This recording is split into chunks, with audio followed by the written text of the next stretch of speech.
సాయిరామ్. ఆంజనేయుని ఆనతి. శ్రీ ఆంజనేయ స్వామి వారి దివ్య సందేశం. మార్చ్ 4, 2016.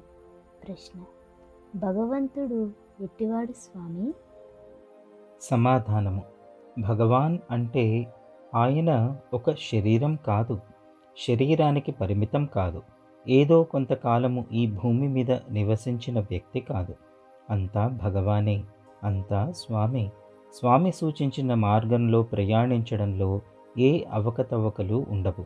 ఎందుకంటే ఆయన శాశ్వతంగా వెలిగే కాంతి, ఎప్పుడూ అనుగ్రహాన్ని కురిపించే దయాస్వరూపుడు. స్వామిని అర్థం చేసుకోవడం అంటే ఈ అంతర్సత్యాన్ని, పరమ సత్యాన్ని తెలుసుకోవడమే. స్వామి అంటే ఇలాగ అని తెలుసుకోలేకపోతే అది నీ తప్పే కానీ స్వామిది కాదు. ఆయన తనను తాను దాచుకోలేదు, నీవే ఆయన నుంచి తప్పించుకుంటున్నావు.